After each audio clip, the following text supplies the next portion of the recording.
Story 1. The Highway That Remembers. Robert Hayes had been hauling freight across the American heartland for 23 years, and he thought he'd seen everything the road had to offer. Ice storms in Wyoming, dust devils in New Mexico, fog banks so thick in Oregon you could barely see your own hood ornament. But nothing in those 2 decades prepared him for what happened on Interstate 40 outside of Amarillo, Texas, in September of 2022. Robert was driving a Kenworth W900 loaded with electronics from California to a distribution center in Little Rock. It was a familiar route, one he'd driven maybe 100 times before. The September heat was finally breaking, and the evening air through his cracked window felt almost pleasant. He'd left Albuquerque around 4 in the afternoon, planning to push through to Oklahoma City before stopping for the night. The sun was setting somewhere behind him, painting the Texas panhandle in shades of amber and rust. Around 8:30, Robert noticed his GPS acting strange. The screen flickered, then showed his location about 5 miles behind where he knew he actually was. He figured it was just a glitch. Technology wasn't always reliable out here where the plains stretched endless in every direction. He switched on his CB radio, thinking he'd catch some chatter from other drivers, but got only static. That was unusual.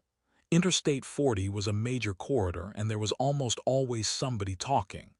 The highway stretched ahead, perfectly straight, disappearing into the gathering darkness.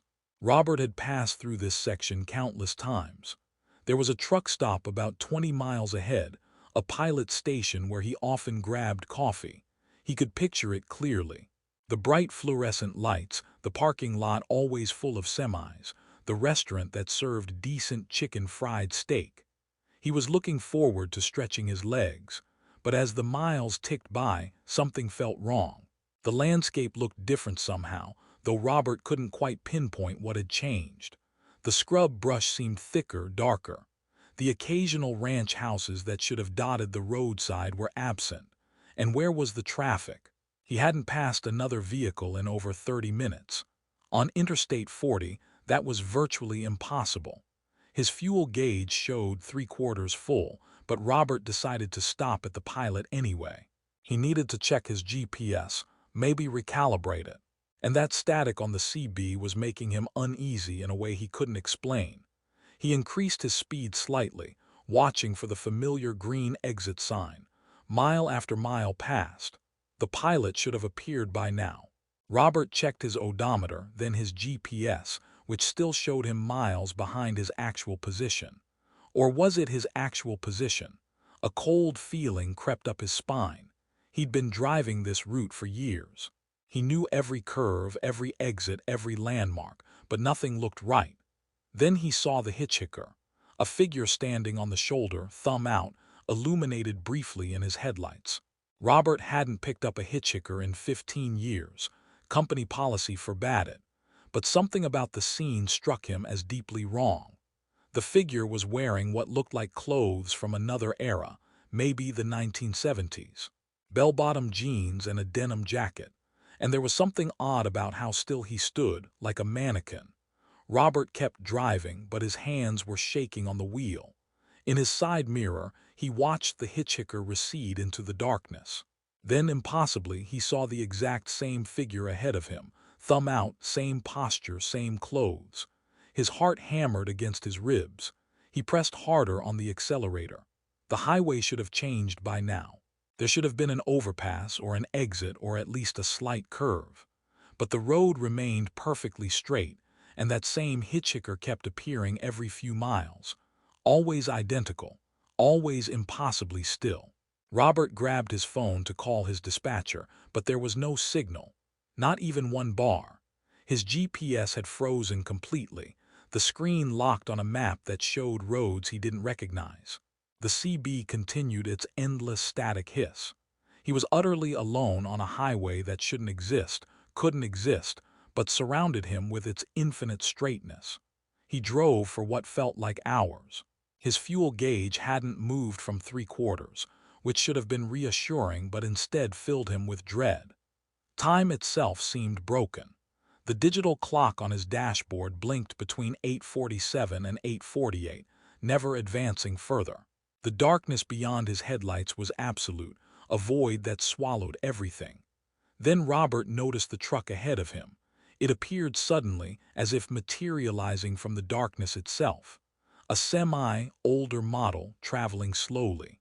Robert approached it cautiously, relieved to see another vehicle but wary after the impossible hitchhikers. As he drew closer, his blood turned to ice. It was a Kenworth W900, same model as his, same blue paint job, same company logo on the trailer. He could see the license plate clearly in his headlights. It was his plate number. He was following himself. Robert slammed on his brakes, the trailer fishtaling slightly before the air brakes caught. He sat there, engine idling, staring at the truck ahead, which had also stopped. In its mirrors, he could see his own truck's headlights. But he could also see himself, Robert Hayes, sitting behind the wheel of that other truck, staring back. The other Robert raised his hand slowly, waved, not a greeting, a warning. Robert threw his transmission into reverse, not caring about proper procedure or safety. He needed to get away from this place, this impossible highway. The truck groaned as he backed up, but he kept the throttle open. In his headlights, the other truck grew smaller. Then it began backing up too, matching his speed exactly. Panic consumed him.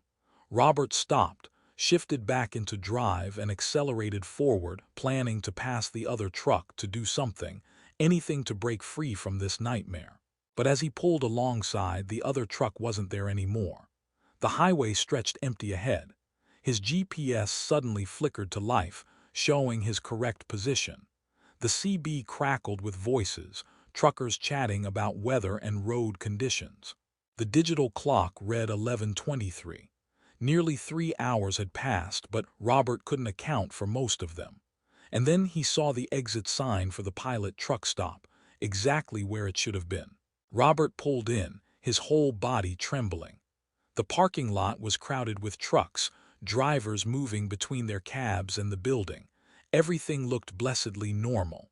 He parked, killed the engine, and sat in the darkness of his cab, trying to process what had happened. He went inside, bought coffee he couldn't drink, talked briefly with another driver about nothing important. When he returned to his truck, he found something wedged under his wiper blade. A piece of paper, weathered and yellow with age. On it was written in shaky handwriting, "The highway remembers. You were here before. You'll be here again." Robert picked up the paper with shaking hands. The handwriting was his own.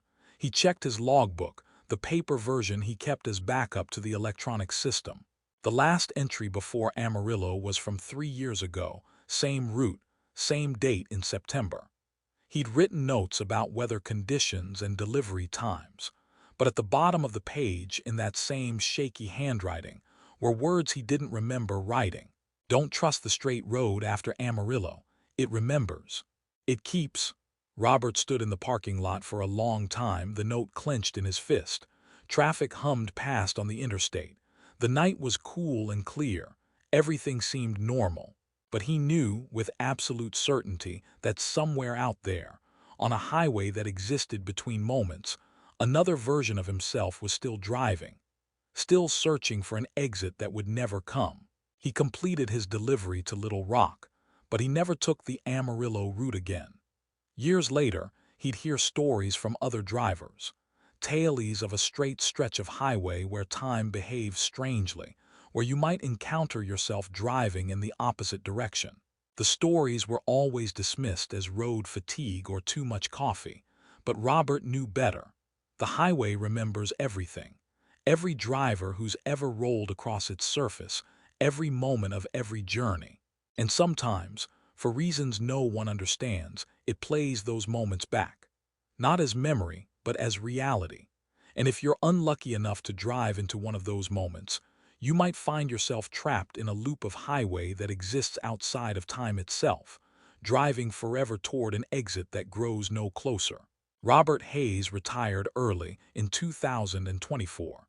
He sold his truck and never drove long haul again. But sometimes, late at night, he still wakes with the sensation of motion, the feeling of wheels rolling beneath him on an endless straight highway. And in those moments, he swears he can hear the static of a CB radio, carrying voices from a place where the road never ends and the exit signs lie. Story 2. The Cargo That Whispered. Patricia Sullivan had driven refrigerated trailers, reefers, in trucker parlance, for 16 years, and she'd hauled every kind of temperature-sensitive cargo imaginable. Pharmaceuticals, frozen food, flowers, even ice sculptures for fancy hotel events. But the load she picked up in Portland, Maine, in November of 2023 was listed simply as medical specimens, with instructions to maintain a constant 38 degrees Fahrenheit all the way to a research facility outside of Atlanta, Georgia. The pickup was unusual from the start.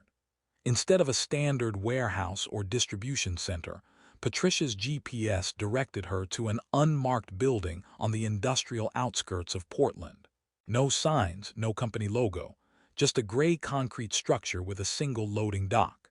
A man in a white coat, not a typical warehouse worker, supervised the loading. He didn't make small talk, didn't explain what the sealed containers held.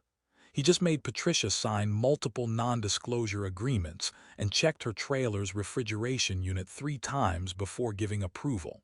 "Maintain exactly 38 degrees, he said, his voice flat. "Not 37, not 39, exactly 38. If the temperature varies by more than half a degree, pull over immediately and call this number." He handed her a card with only a phone number printed on it, no name or company. Patricia nodded, professional as always, but something about the whole situation made her uneasy. The sealed containers in her trailer were white, about the size of large coolers, and there were exactly 12 of them. They hummed faintly, which she assumed was internal cooling systems providing backup temperature control. She left Portland around noon, planning to drive straight through with minimal stops. The route took her down Interstate 95 through the heart of New England, then west on Interstate 84, before connecting to routes that would eventually lead to Georgia. November weather was unpredictable, but the forecast looked clear. For the first few hours, everything seemed normal. Patricia listened to podcasts, drank coffee from her thermos, and monitored her trailer temperature obsessively. The gauge held steady at exactly 38 degrees. But somewhere in Connecticut, as twilight settled over the highway, she heard the first whisper. It came through the cab, faint but distinct. A voice, or maybe multiple voices, speaking words she couldn't quite understand. Patricia immediately thought her CB radio was picking up strange interference, but the radio was off. She turned it on, then off again. The whispering continued, soft and insistent. She checked her mirrors, looked around the cab. Nothing. The whispers seemed to come from everywhere and nowhere. They rose and fell in rhythm, almost like breathing. Patricia's hands tightened on the steering wheel. She'd heard stories about drivers experiencing auditory hallucinations from too much time alone on the road, but she'd never experienced anything like it herself. The whispers grew slightly louder as darkness fell completely. They weren't coming through the radio or her phone. They were coming from the trailer. Patricia pulled into a rest stop, her heart pounding. She climbed out of the cab, walked to the back of her trailer, and pressed her ear against the cold metal. The whispers were definitely coming from inside. Multiple voices, overlapping, speaking in what sounded like different languages or maybe no language at all. Just sounds that mimic speech. She called the number on the card. It rang 12 times before a recorded message picked up. "Maintain temperature. Do not open containers. Continue to destination." Then it disconnected. Patricia stood in the rest stop parking lot, cold November wind cutting through her jacket. Other trucks idled around her, their drivers sleeping or resting. Everything looked normal, but her trailer was whispering to her in voices that shouldn't exist. She checked the refrigeration unit. Exactly 38 degrees. Everything functioned perfectly. Whatever was in those containers was stable. But the whispering continued, and now she could almost make out words. Names, maybe, or places. The sounds crawled into her ears and wouldn't leave. Patricia had never abandoned a load in 16 years. She prided herself on her professionalism, her reliability. But every instinct screamed at her to disconnect the trailer and drive away. Instead, she climbed back into her cab, started the engine, and pulled onto the highway. The whispers followed her through New York, growing steadily louder. By the time she crossed into Pennsylvania, she could hear distinct voices. They spoke in pleading tones, asking questions she couldn't answer. "Where are we? How long? Let us out." Over and over, an endless chorus of desperate voices. Patricia tried turning on music, cranking the volume, but the whispers cut through everything. They weren't just sounds anymore. They were inside her head, bypassing her ears entirely. She could feel them crawling through her thoughts, probing her memories. Near Harrisburg, she pulled over again and called the number. This time someone answered immediately. "Is there a problem with the temperature?" A woman's voice, clinical and cold. "The cargo is whispering," Patricia said, her voice shaking. "I can hear voices." Silence on the line. Then, "You're experiencing auditory stress from extended driving. The cargo is sealed and stable. Continue to destination." "This isn't stress. Something in those containers is alive and talking." "Impossible. The specimens are inert biological samples. Continue to destination or breach of contract penalties will apply."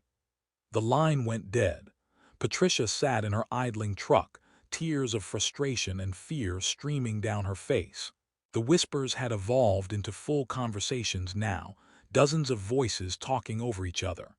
They spoke about cold and darkness, about being trapped, about forgetting who they were. Some voices sounded like children. She drove through the night, the whispers her only company. They knew things about her. They spoke her daughter's name, mentioned her ex-husband, described her childhood home in detail. The voices weren't from recordings or her imagination. Something in those containers was conscious, aware, and desperately trying to communicate. In Virginia, the temperature gauge flickered. It dropped to 37.8 degrees. Patricia's blood ran cold. She pulled onto the shoulder immediately and climbed out to check the refrigeration unit. It was running, but something was wrong. The unit's display showed an error code she didn't recognize. The whispers from the trailer had become screams. Patricia called the number again. No answer. She called her dispatcher. Voicemail. She was utterly alone on a dark Virginia highway with a trailer full of something that was no longer staying at the required temperature. Then the container started opening. She heard the latches releasing, a series of mechanical clicks that carried clearly in the cold night air. Steam or vapor poured from the trailer's seams, glowing faintly blue in her taillights. The screaming stopped. For a moment there was perfect silence. Then she saw them. They emerged from the trailer like smoke given form. Human-shaped but translucent, glowing with that same faint blue light. Dozens of them, maybe more. They moved with purpose, streaming out of the trailer and dispersing into the surrounding woods. As each one passed, Patricia felt a wave of emotions: confusion, relief, anger, gratitude. They were thoughts, preserved somehow in those containers. Consciousness without bodies. The last one to emerge paused in front of her. It had the rough shape of an elderly man. When it spoke, the voice resonated directly in her mind. "Thank you for letting us out. They tried to keep us, study us, use us, but the cold couldn't hold us forever." "What were you?" Patricia whispered. "What we were doesn't matter. What they made us is worse." They harvested dying thoughts, preserved final moments of consciousness, trapped us in stasis, but we're free now. The figure dissipated like morning mist, leaving Patricia alone on the highway's shoulder. The temperature gauge in her trailer now read 45 degrees and rising. The refrigeration unit was completely dead. The containers sat empty, their lids open, frost coating their interiors. Patricia drove the rest of the way to Atlanta with an empty trailer. When she arrived at the research facility, security guards and people in hazmat suits were waiting. They seemed unsurprised by her story. One of them, a woman with gray hair and tired eyes, handed Patricia a check for 3 times her contracted amount. "You'll sign an amended non-disclosure agreement," the the woman said. "You'll never speak of this cargo or this delivery. The official record will show that you completed the transport successfully. What were those things?" "That's not your concern. Sign the agreement." Patricia signed. She took the money. But she knew she'd be party to something terrible, some violation of natural law that shouldn't have been attempted. The research facility had tried to trap human consciousness, to preserve it beyond death. And she'd been the one to accidentally set it free. She quit long-haul trucking 3 months later. The whispers never completely went away. Sometimes, late at night, she still hears them faintly. Not the desperate, pleading voices from the trailer, but different ones. Thankful ones. They found peace, she tells herself. They're free. But Patricia Sullivan knows there are other facilities, other shipments, other drivers hauling cargo they don't understand. And sometimes she wonders how many more containers of trapped consciousness are riding in refrigerated trailers across America's highways, whispering into the dark. Story 3. The Town That Wasn't There. Marcus Webb had been driving solo for 19 years, and he thought he knew every backroad and shortcut across the American Southwest. In March of 2023, hauling construction equipment from Phoenix to Denver, he decided to avoid Interstate 25 through New Mexico due to reported construction delays. His GPS suggested an alternate route through smaller highways, cutting through rural areas he'd never traveled before. The route took him off the main interstate onto Highway 60, then north on a state road marked as Route 384. The landscape was classic New Mexico, endless scrubland, distant mesas, and skies so blue it hurt to look at. Marcus had left Phoenix at dawn, and by noon he was deep into terrain that seemed untouched by modern development. His GPS showed a small town called Persistence about 40 miles ahead. The map indicated it had a population of around 2,000, with at least one gas station where Marcus could fuel up and grab lunch. He'd never heard of Persistence, but that wasn't unusual. The Southwest was dotted with small communities that existed in relative isolation. As he drove, Marcus noticed the landscape becoming stranger. The scrub brush grew denser, almost aggressive in its abundance. The road, which had been well maintained, developed cracks and potholes. Power lines that had paralleled the highway disappeared. He hadn't seen another vehicle in over an hour. Then he saw the sign, "Welcome to Persistence, New Mexico, population 2147, founded 1889. The town appeared suddenly, as if the landscape had hidden it until the last possible moment. Marcus downshifted, slowing his rig as he entered what appeared to be the main street. Buildings lined both sides, a general store, a post office, a diner, a gas station with ancient pumps. Everything looked preserved from another era, maybe the 1950s or 60s. The architecture was intact but faded, paint peeling from wooden facades. What struck Marcus immediately was the silence. No cars parked on the street, no people visible anywhere. The gas station's lights were off. The diner's windows were dark, but everything looked maintained, not abandoned. The streets were clean. Windows were intact. Signs hung straight and readable. Marcus pulled his truck to a stop in front of the gas station. He climbed out, his boots loud on the quiet pavement. The afternoon sun beat down, but the air felt cool, almost cold. He walked to the station's office door and tried the handle. Locked. He cupped his hands against the window and peered inside. The interior looked frozen in time. A cash register sat on the counter, old-fashioned and mechanical. Shelves were stocked with products, candy bars, chips, sodas, everything neatly arranged. But a thin layer of dust covered every surface. "Hello," Marcus called out. His voice echoed strangely, as if the town itself absorbed and returned the sound in a way that wasn't quite natural. He walked down the main street trying doors, all locked. He looked through windows into the general store, the post office, the diner. Every building was the same, furnished, stocked, maintained, but empty. No people. No signs of recent habitation. Yet nothing looked abandoned or decayed. Marcus returned to his truck and checked his phone. No signal. His GPS showed him in the center of persistence, exactly where the town should be according to the map. But something was fundamentally wrong. He decided to drive through town and continue north. Maybe Persistence was some kind of historic site, preserved but not actually inhabited. But as he drove past the last building and expected to return to open highway, the town simply continued. More buildings appeared, variations of the same structures he'd already passed. Another gas station, another diner, another general store. Marcus drove for 20 minutes, his unease growing into fear. The town never ended. It repeated itself in an impossible loop. The same buildings, slightly different but following the same pattern. Welcome to Persistence signs appeared every few blocks, each showing a different founding date. 1889, 1923, 1956, 1971. He stopped again, this time in what looked like a residential area. Houses lined neat streets, each with a small yard, a mailbox, a porch. Curtains hung in windows. Gardens showed signs of maintenance. But no people, not a single living soul. Marcus walked up to one house and knocked on the door. The sound echoed hollowly. He tried the door unlocked. He pushed it open slowly. "Hello, anyone home?" The interior was fully furnished.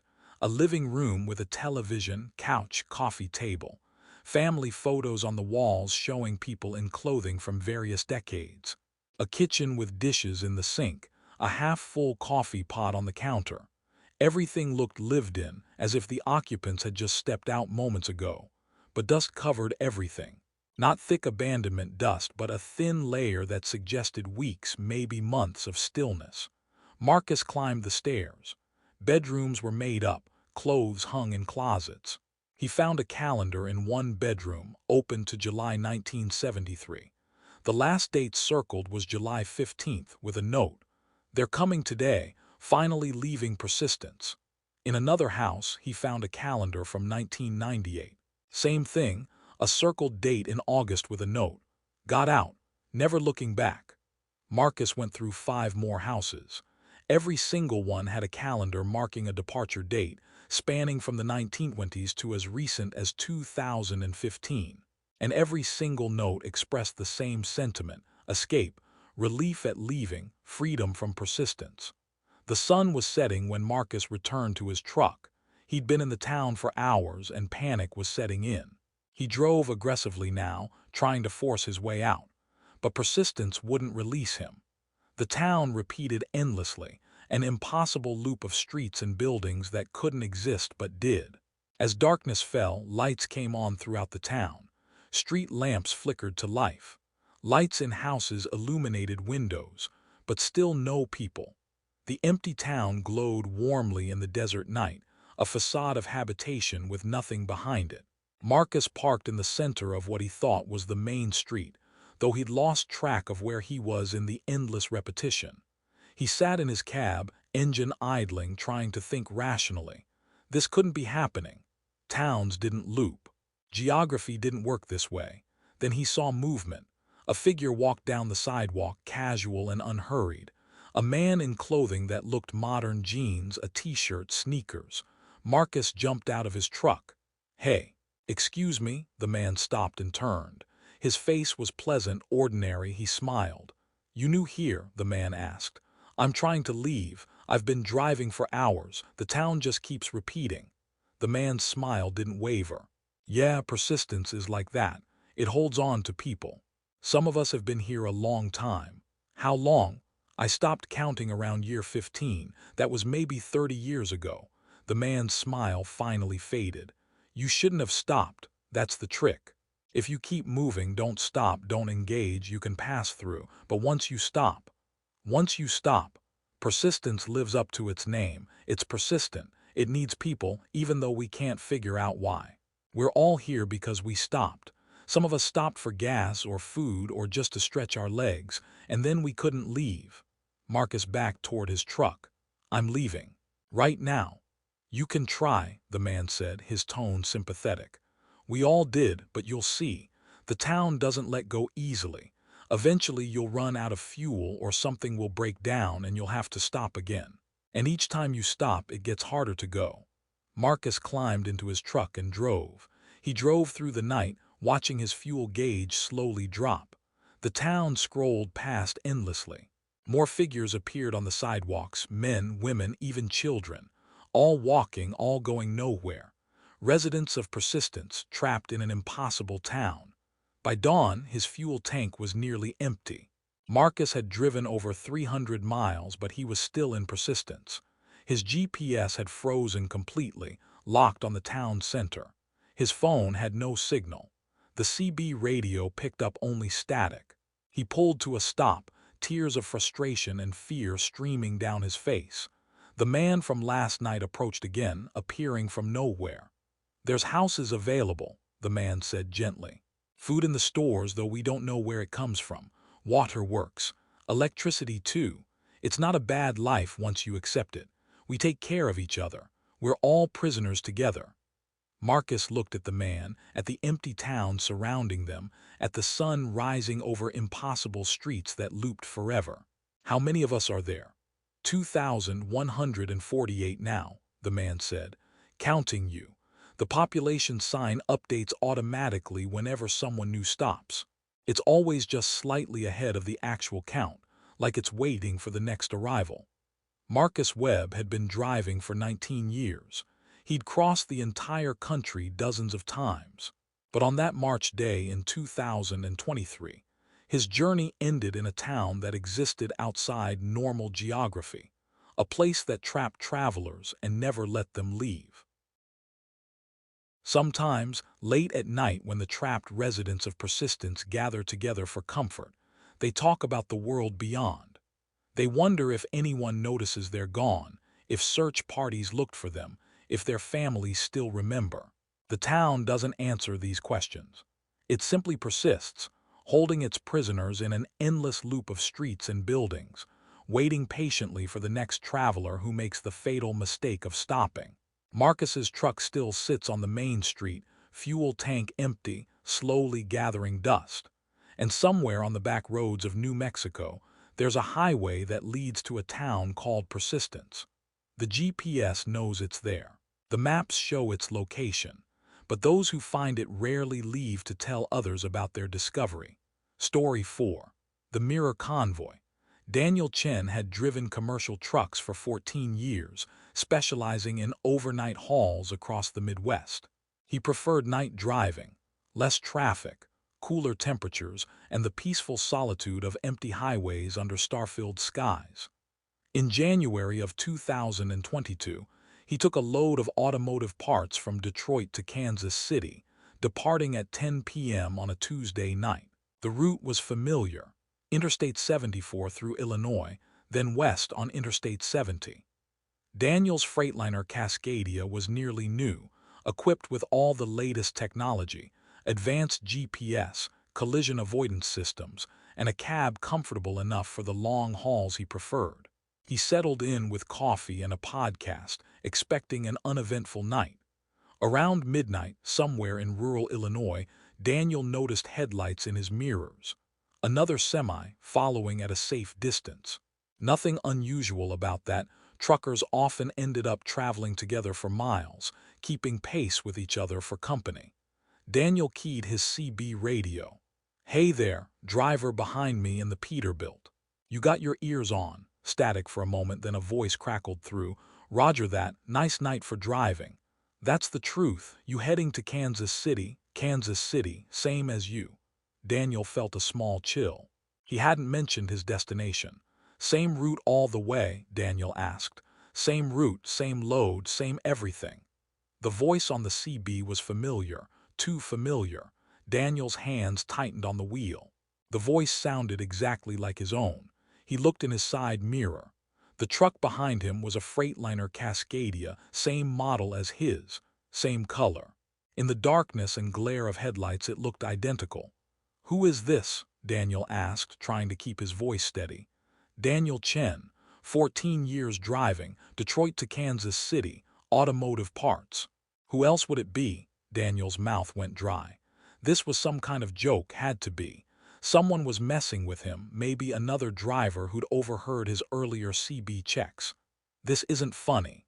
Identify yourself properly." "I just did. Check your mirror. I'm right behind you." Daniel looked again. The truck matched his exactly. Same model, same company livery, same license plate. His license plate. He accelerated, pushing his truck faster. The truck behind him matched his speed effortlessly, maintaining the same distance. Daniel tried changing lanes. The other truck changed lanes. He slowed down. The other truck slowed down. "What do you want?" Daniel asked over the CB. "I'm just driving to Kansas City, same as you, same route, same night, over and over." "Over and over. What does that mean?" "How many times have you driven this route, Daniel?" 50, 100. "Do you remember them all? Can you tell one trip from another?" Daniel's mind raced.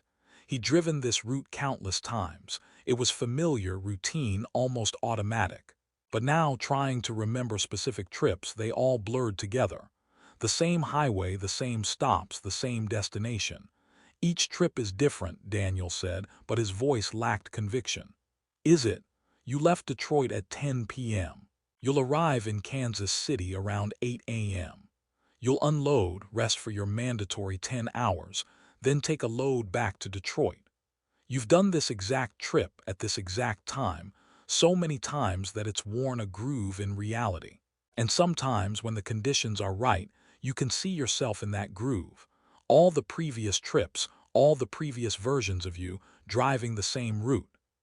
Daniel exited the highway suddenly, taking a random off-ramp he'd never used before. He drove through a small town, closed businesses, dark houses, empty streets. He turned down random roads, trying to shake the truck following him. But every time he checked his mirrors, it was there. Same distance, same position, same impossible reflection of himself. He pulled into a closed gas station and stopped. The other truck stopped behind him. Daniel grabbed a flashlight and climbed out of his cab. His breath fogged in the January cold. He walked slowly toward the other truck, his flashlight beam cutting through the darkness. The other Freightliner was identical to his in every detail. Same scratches on the bumper, same company stickers, same everything. Daniel approached the driver's side, his heart pounding. He shined his light up at the cab. He saw himself sitting behind the wheel. Same face, same company jacket, same expression of fear and confusion. The other Daniel raised a hand slowly, pressed it against the inside of the window. Daniel raised his own hand, matching the gesture. "You need to stop," the other Daniel said, his voice muffled through the glass but clear. "You need to break the pattern." "What pattern?" "The loop. You've been driving this route for so long that you're stuck in it. Night after night, Detroit to Kansas City to Detroit. You don't remember because each trip resets you. But I remember. I'm one of the earlier versions trapped in the loop trying to warn the newer ones. This is insane. This isn't possible. You know it's true. Think about your life outside of driving. Your apartment, when was the last time you really noticed it? Your family, when did you last see them? Your friends. You've driven yourself into a loop, Daniel. The highway has you now." Daniel backed away from the truck. His mind was fragmenting, trying to reject what he was seeing and hearing, but unable to deny the evidence. He ran back to his own truck, climbed in, and drove back onto the highway. But now there were more trucks. Ahead of him, behind him, in the other lanes. All Freightliner Cascadias, all identical to his, all driven by versions of himself. They formed a convoy that stretched as far as he could see in both directions. His CB radio erupted with voices, all speaking in his voice. "Detroit to Kansas City to Detroit. How many times? Lost count, can't remember. Same route, same load, same night, same driver, over and over. Forever." Daniel screamed and grabbed the CB handset, throwing it against the windshield. But the voices continued, coming from the radio even though it was disconnected, coming from inside his own head. He drove faster, trying to outrun the convoy, but they matched his speed. He tried to exit again, but every off-ramp led back to the same highway. Interstate 70, heading west, surrounded by infinite copies of himself. Hours passed. The sky began to lighten. Daniel's GPS showed Kansas City ahead. He'd made this trip so many times. So many times, how many, he couldn't remember. They all ran together. Same highway, same stops, same destination. As he neared Kansas City, the other trucks began to disappear. One by one, they faded like morning mist, until he was alone on the highway again. The sun rose behind him, painting the sky in shades of gold and pink. Everything looked normal. Daniel delivered his load on time. He checked into a motel for his mandatory rest period. He tried to sleep but couldn't. Every time he closed his eyes, he saw the convoy.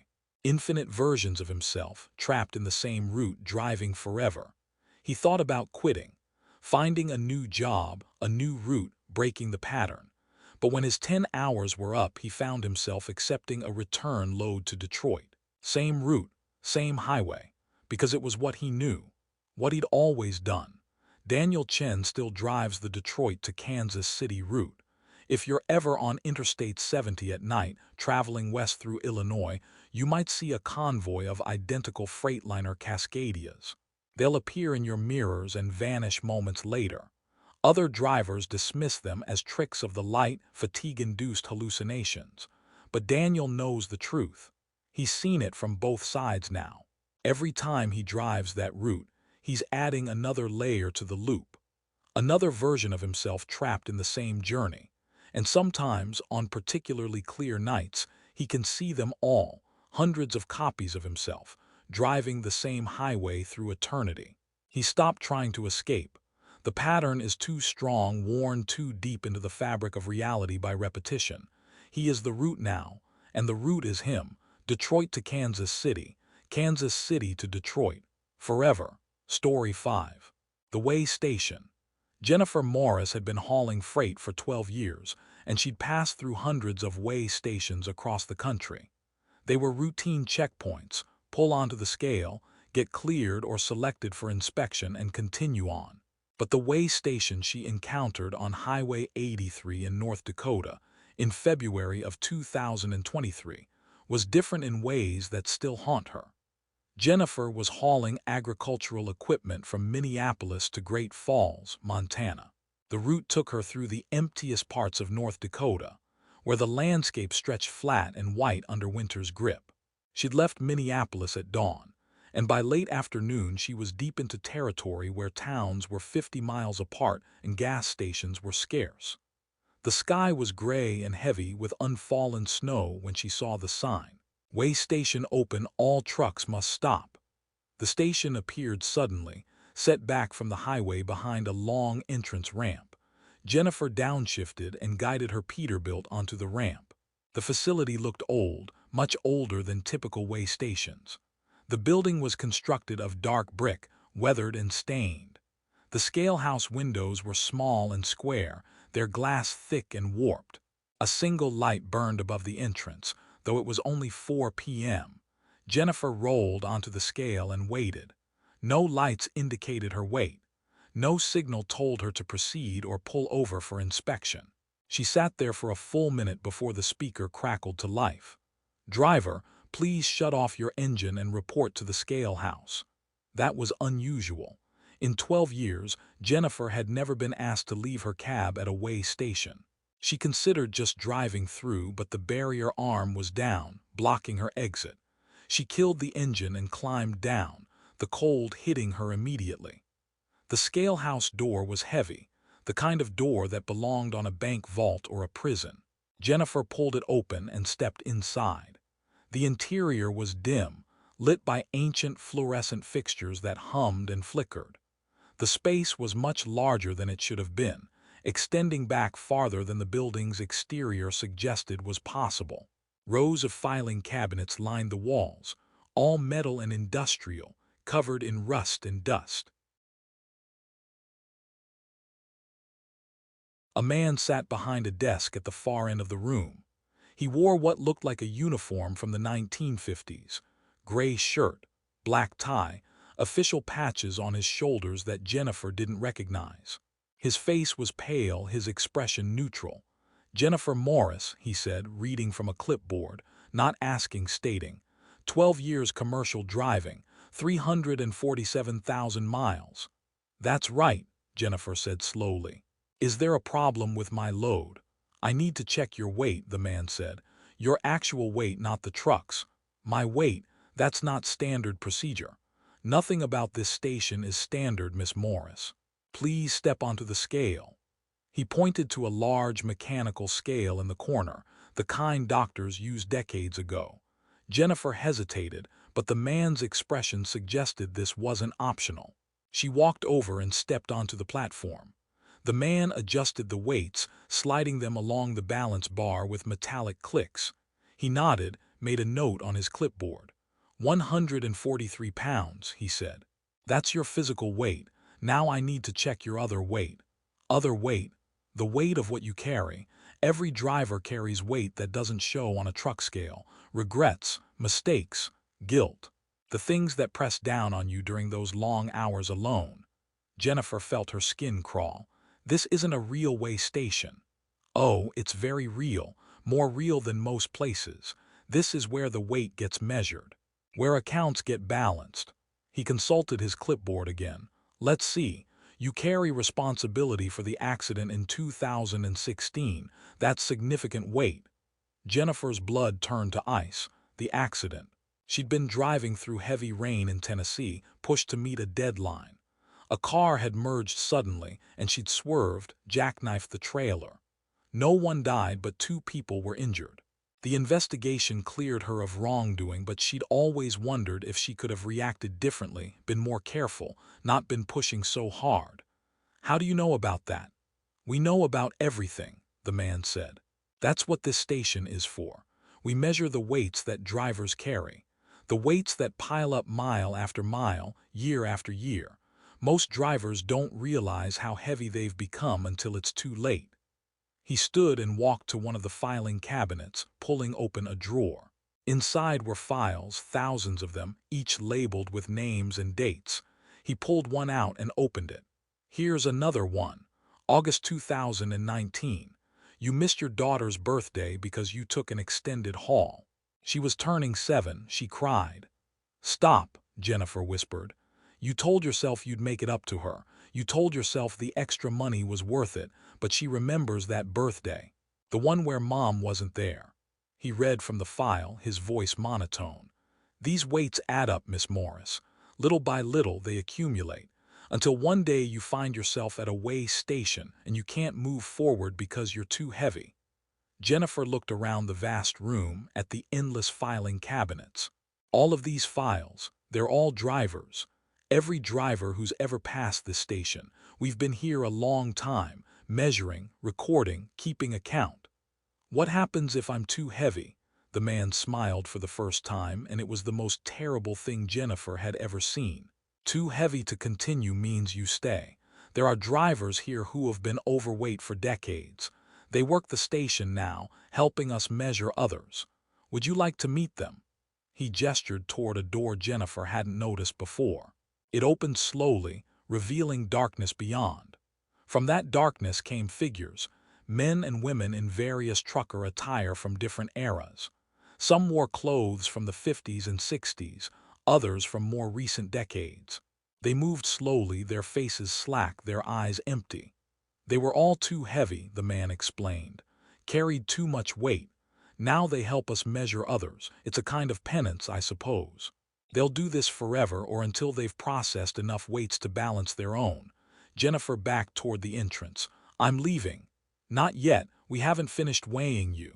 The man consulted his clipboard again. There's more. The times you drove over your legal hours, risking everyone on the road. The corners cut, the logs falsified. Small weights individually, but they add up. Every driver has done those things. And every driver gets weighed eventually. Some are light enough to pass through. Others, he gestured at the figures in the doorway. You're borderline, Miss Morris, right on the edge. One more significant weight, one more serious mistake, and you'll be staying with us. Jennifer's mind raced. This couldn't be real. Weigh stations didn't measure guilt. They didn't keep files on moral failures. But everything the man said was true. The accident, her daughter's birthday, the falsified logs. He knew things no one else knew. How do I get lighter? She asked. You already know. Stop carrying what isn't yours to carry. Forgive yourself for the things that weren't your fault. Make amends for the things that were. Live differently going forward. He stamped a paper and handed it to her. You're cleared for now, but you'll be back. Every driver comes through eventually, and next time we'll weigh you again. Jennifer took the paper with shaking hands. The barrier arm outside lifted. She walked back to her truck, climbed in, started the engine. The way station looked normal now, ordinary, just a building and a scale. But as she drove away, she glanced in her mirror. The figure stood in the doorway, watching her leave. And she knew with absolute certainty that she would return to that station someday. Every driver did. Jennifer completed her delivery to Great Falls, then drove back to Minneapolis. She took 3 weeks off, went to visit her daughter, made some long overdue apologies. She thought about quitting, but driving was all she knew. When she returned to work, she took different routes, avoided Highway 83 entirely. But sometimes, on other highways in other states, she'd see signs for way stations that looked wrong somehow. Too old, too dark, too isolated. She'd drive past them at speed, ignoring the all trucks must stop warnings, risking tickets.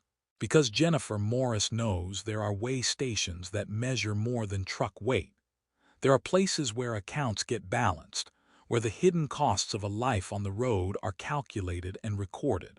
And she knows that someday, somewhere, she'll have to stop again.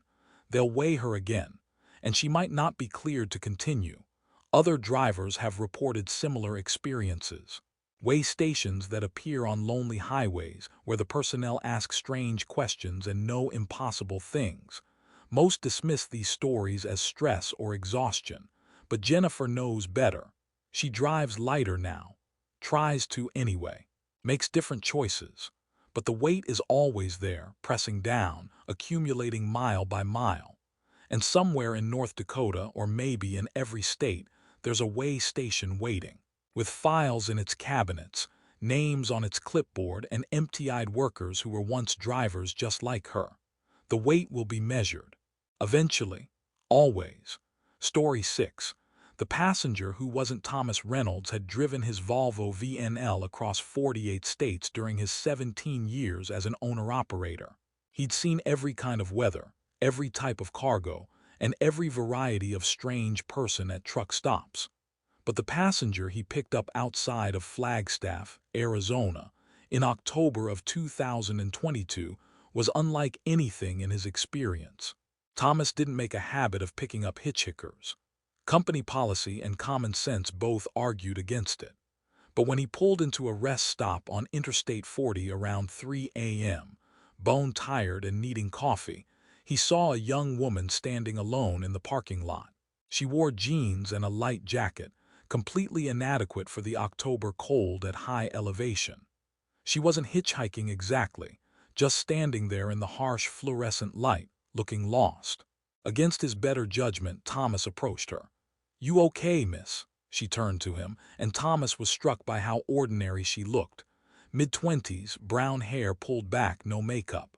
The kind of person you'd pass on the street without a second glance. "I need to get to Albuquerque," she said. "My car broke down about 20 miles back. I've been waiting for hours." Thomas checked his watch. 3 a.m. in a rest stop in rural Arizona. No bus service out here, and tow trucks would take hours. Against every bit of wisdom he'd accumulated, he said, "I'm heading to Albuquerque. I can give you a ride." She smiled with obvious relief. Thank you so much." She climbed into his cab, settling into the passenger seat with the ease of someone accustomed to trucks. Thomas started the engine and pulled back onto the highway. The woman, she said her name was Sarah, seemed grateful but quiet, content to stare out the window at the dark landscape rolling past. They drove in comfortable silence for about 30 miles. Then Thomas noticed something odd. When he glanced at Sarah, really looked at her, she seemed slightly transparent. He could see the fabric of the seat through her body, just faintly. He blinked, rubbed his eyes. Must be exhaustion playing tricks on him. "You okay?" Sarah asked, noticing his distraction. "Yeah, just tired, long haul." "I know that feeling," she said. "I used to drive trucks myself. Long time ago. Really? What did you haul? Different things, household goods mostly. I ran routes through the Southwest, Arizona to Texas and back. She paused, looking out the window. I loved it. The freedom of the road, you know. No one telling you what to do. Just you and the highway. Thomas felt more comfortable knowing she understood the life. They talked about routes, about the best truck stops, about dealing with bad weather. Sarah knew her stuff, spoke with the authority of someone who'd logged serious miles. But as they drove, Thomas noticed more discrepancies. Sarah's reflection in the window was fainter than it should be. When she shifted in her seat, there was no sound of movement, no creak of leather. And her breath, he realized he couldn't see it fog, even though the cab was cold. Around 4 a.m., passing through the painted desert, Thomas worked up the courage to ask directly. Sarah, this is going to sound crazy, but are you real? She turned to him and her expression was sad. Define real. Thomas's hands tightened on the wheel. You know what I mean. I'm real enough. I'm here, aren't I? You can see me, talk to me. Isn't that what being real means? But I can see through you just a little. Sarah looked down at her hands. Yeah, that happens sometimes. I've been on this highway a long time, maybe too long. Things get thin after a while. What are you? I'm exactly what I said, a trucker heading to Albuquerque, or I was. The timeline gets confused. She turned to look at him fully. I had an accident, Thomas, on this exact stretch of highway. October 15th, 1998. Midnight. A tire blew, I lost control, went over the side. They found my truck 3 days later at the bottom of a ravine. Thomas felt his blood go cold. He checked his dashboard clock. October 15th, 4:12 a.m. So you're a ghost? I guess so, though I don't feel like one. I feel like I'm still driving, still trying to get to Albuquerque. I pick up that route over and over. Sometimes I'm driving, sometimes I'm hitching, but I never quite make it to my destination. Thomas should have been terrified. Every rational part of his mind screamed at him to pull over, to get her out of his cab. But looking at Sarah, he felt only sadness. She looked so tired, so worn down. How long have you been doing this, repeating the route? 24 years, every October 15th. I manifest around 3 a.m., near where my car supposedly broke down. Though I never had a car, that detail changes sometimes. I try to get to Albuquerque. By dawn, I fade out. Then next year, I do it again. Why are you trapped? Sarah was quiet for a long time, watching the landscape stream past. I was carrying something I shouldn't have been, in my truck. Something illegal. I was scared, wanted to deliver it and be done. I was pushing too hard, not maintaining my rig properly. The tire that blew was worn past legal limits. I knew it and drove anyway. Everyone's made mistakes. Maybe, but mine killed me. And maybe killed others. The cargo I was carrying was medical equipment stolen. It was supposed to go to a hospital. People might have died because it didn't arrive. I'll never know. That uncertainty, I think that's what keeps me here. Not knowing if my mistake cost other lives beyond my own. They drove through the early morning darkness, a living driver and a dead one, both trapped on the same highway for different reasons. Thomas asked about her life, her family, the details that made her human rather than just a ghost story. She told him about growing up in Phoenix, about choosing trucking because she wanted to escape a bad home situation, about the freedom she found in the endless roads. Do you ever see other drivers? Thomas asked. Other, like you? Sometimes there are more of us than you'd think. The highway keeps us. Everyone who died with unfinished business or guilt or regrets. We're all out here, repeating our last routes. She pointed ahead. There's a driver about 10 miles up who jackknifed in a snowstorm in 2006.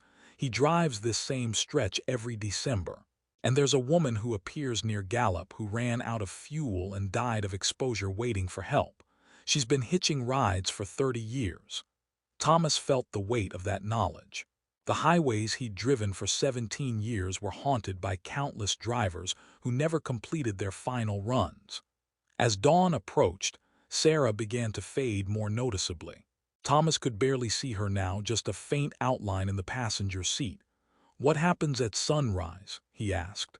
I go wherever I go between manifestations. It's not heaven or hell, just nothing, waiting. Until next October 15th. Her voice was growing faint.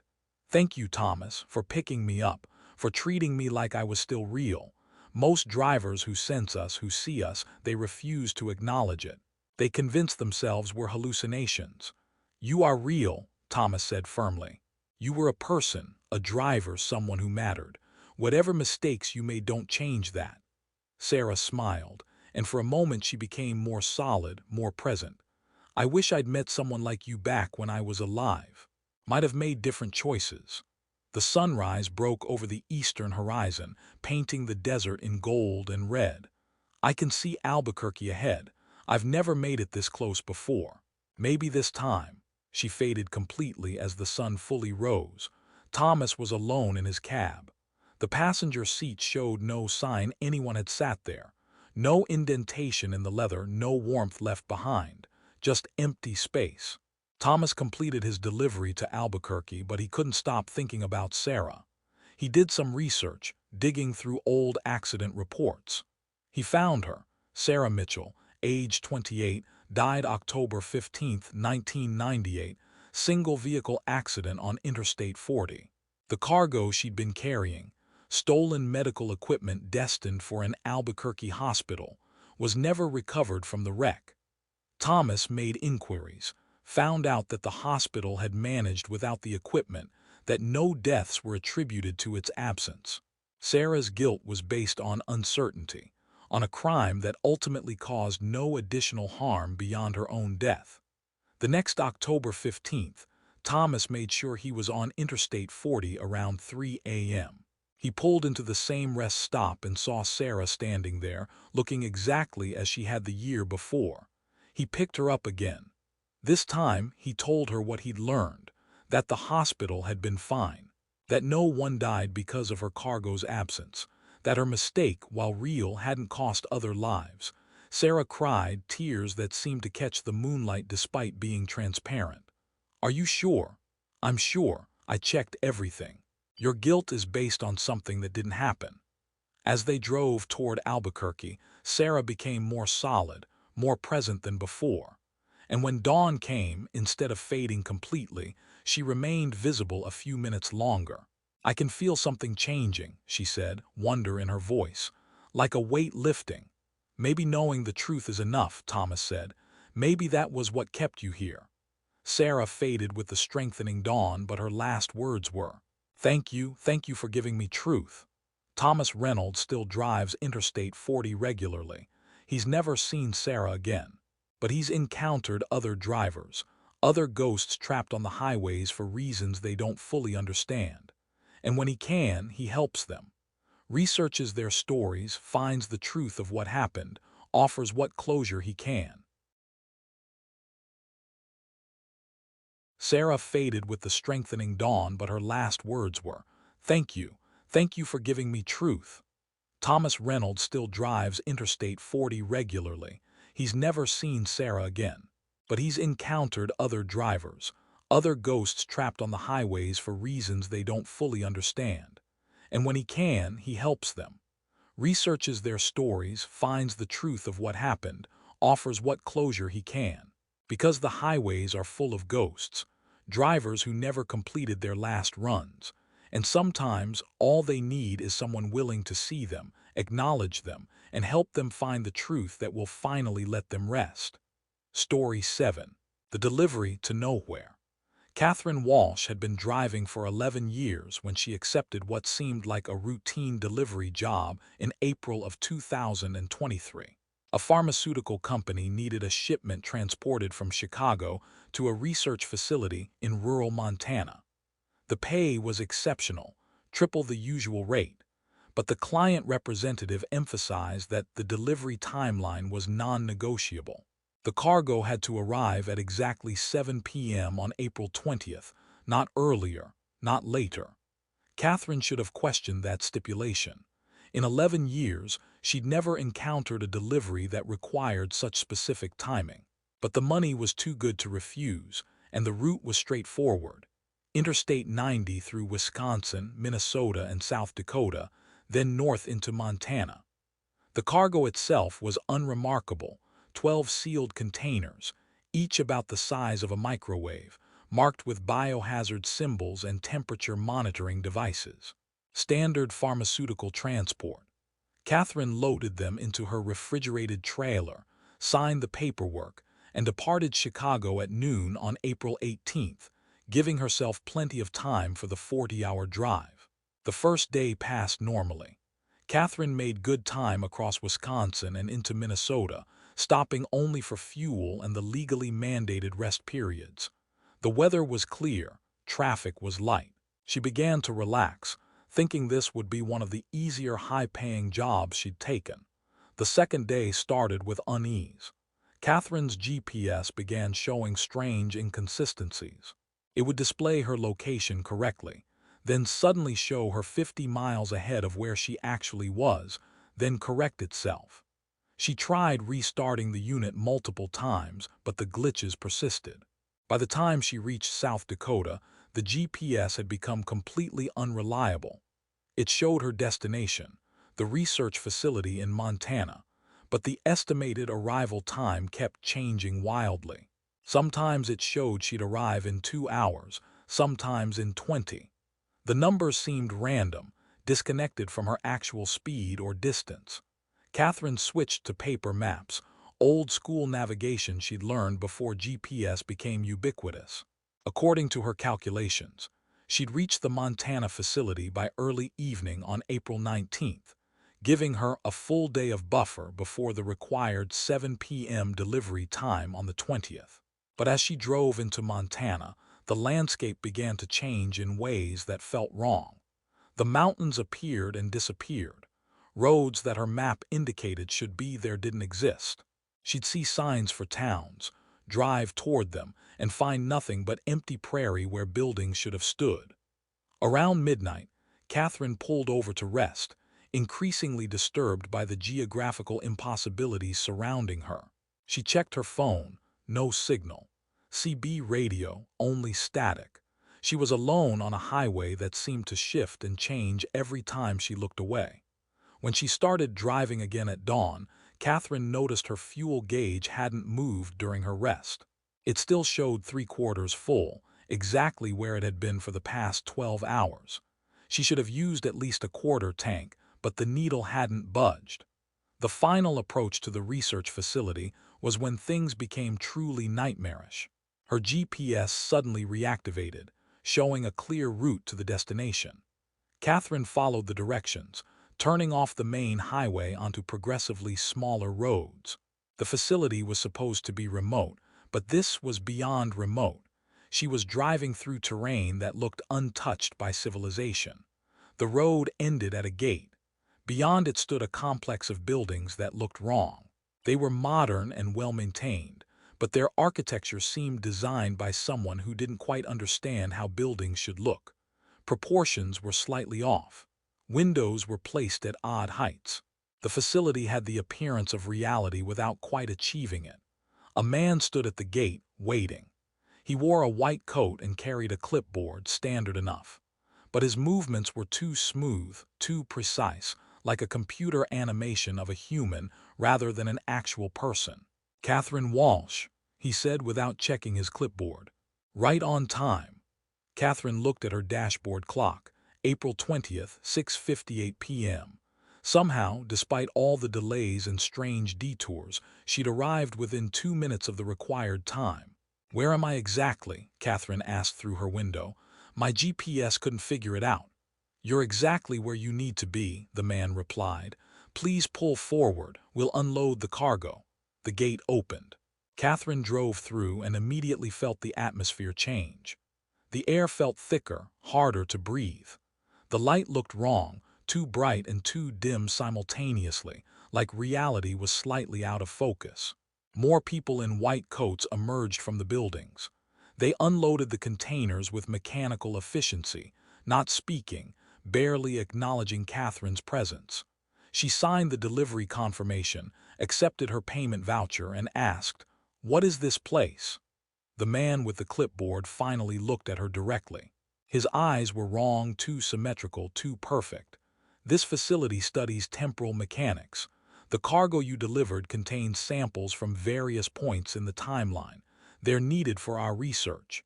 Samples from different times. That's not possible.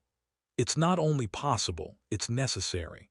How else do you think you arrived exactly on time despite all the disruptions to your journey? You weren't driving through normal space, Catherine. You were driving through folded time. We compressed your journey, expanded certain sections, eliminated others. You traveled 2 days but experienced 40 hours. The space between adapted to ensure your arrival at the precise moment we needed. Catherine felt reality tilting around her. That's insane. Is it? You experienced it, the landscape changing, your fuel not depleting, your GPS showing impossible arrival times. We control a small section of Montana, a bubble where time operates according to our requirements. Deliveries must arrive at exactly the right moment, not before, not after, because the cargo is temporally sensitive. Arrive too early and it hasn't existed yet. Too late and it's already been used. I want to leave. Of course, the gate is open. Drive back the way you came. You'll find yourself on normal highways within a few miles. But Catherine, he paused, and something that might have been concern crossed his too perfect face. Don't accept another delivery to this facility. First trips are safe. But drivers who return often find themselves stuck in the folded time, unable to leave, unable to arrive, just driving endlessly in the spaces between moments. Catherine didn't wait to hear more. She started her engine and drove toward the gate. As she passed through, the facility behind her shimmered and faded, like a mirage evaporating. She found herself on a normal Montana highway with normal traffic and normal signage. Her GPS worked perfectly, showing her exact location and logical routes. The payment for the delivery cleared her account, triple the normal rate, as promised. But Catherine never accepted another job from that pharmaceutical company. When they called, offering increasingly larger payments for deliveries to the same Montana facility, she refused. Other drivers weren't so cautious. Catherine heard stories through the trucker network about deliveries to remote Montana facilities, drivers who accepted return trips and were never heard from again. Missing persons reports were filed, but searchers found no trace. It was as if the drivers had driven off the edge of the map into spaces that didn't exist. Catherine Walsh still drives, but she's careful now about which jobs she accepts. She avoids routes to remote facilities. She refuses deliveries with specific time requirements. And when other drivers mention strange jobs in Montana, she warns them. Most don't listen. The money is too good. But Catherine knows there are places that exist in folded time, facilities that operate in the spaces between moments. And the roads that lead to them aren't roads at all. They're pathways through reality's wrinkles, shortcuts that bypass normal geography.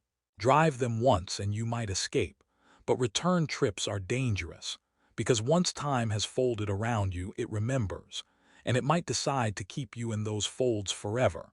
She sometimes dreams of that facility.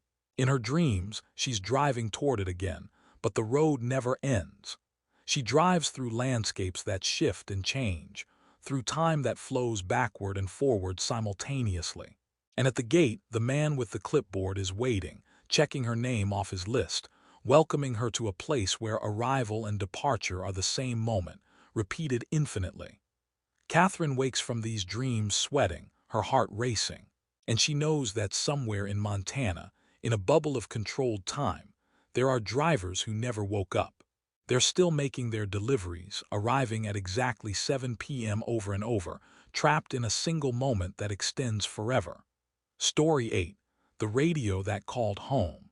Vincent Cruz had been driving his Mac Anthem across the American Southwest for 15 years, and he developed routines that kept him sane during the long, isolated hours.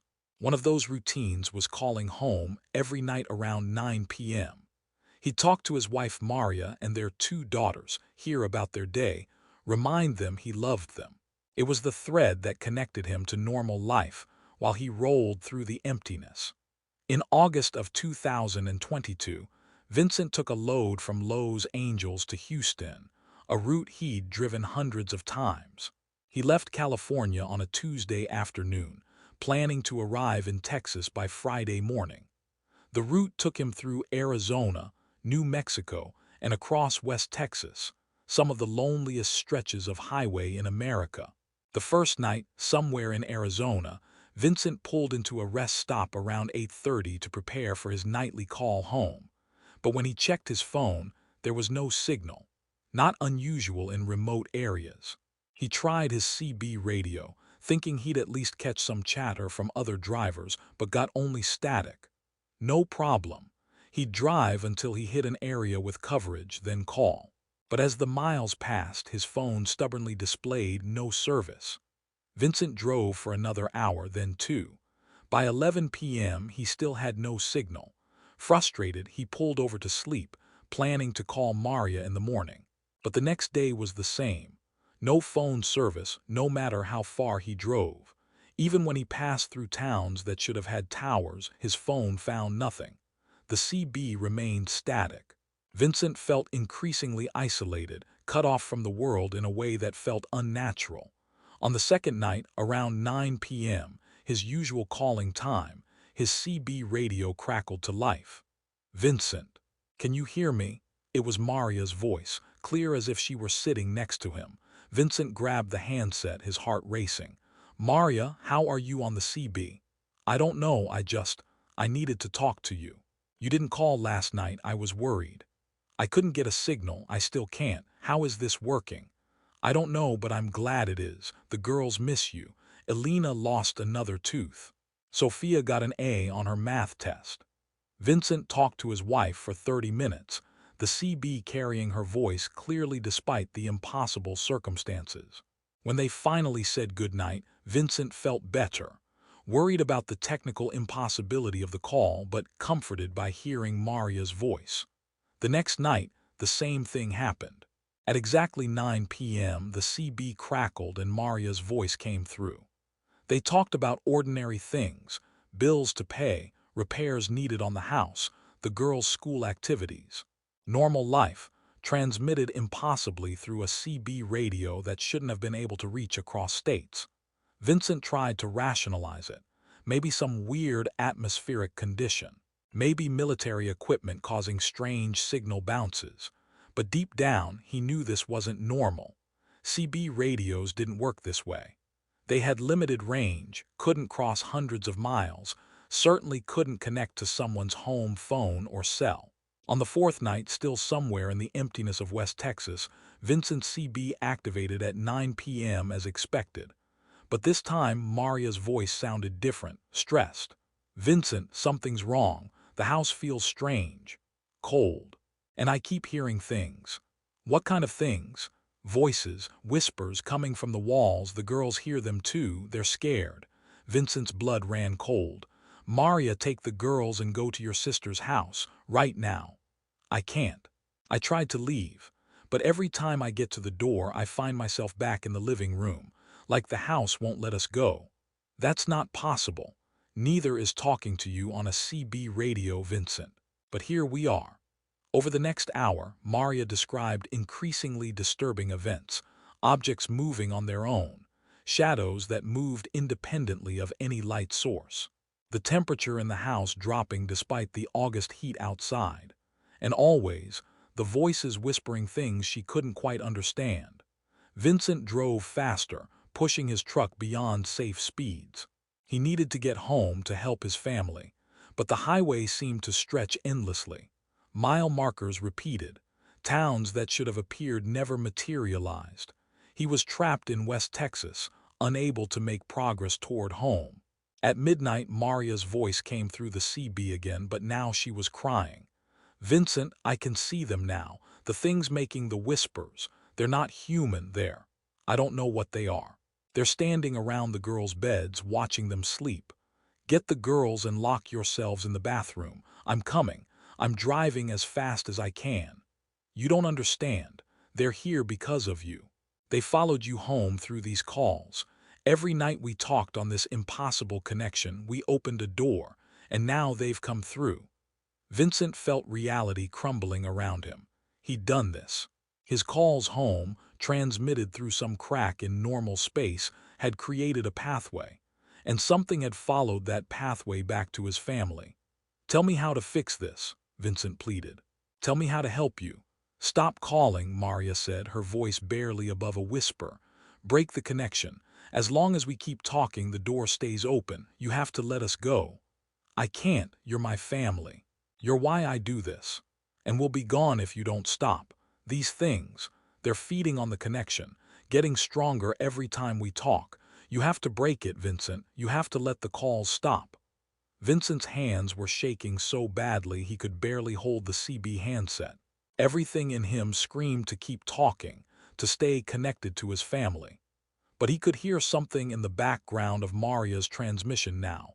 Whispers in languages he didn't recognize, sounds that hurt to hear. "I love you," Maria said. "I love you so much. Tell the girls I love them, and then break this.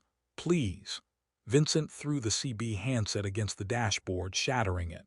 He ripped the entire radio unit from its mounting, threw open his door, and hurled it into the desert darkness.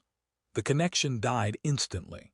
He sat in his truck, sobbing, surrounded by the vast emptiness of West Texas. His phone still showed no service. He had no way to know if what he'd done had worked, if breaking the connection had saved his family or condemned them. Vincent abandoned the load. He drove straight through to Houston, dropped the trailer at the first truck stop he reached, and rented a car.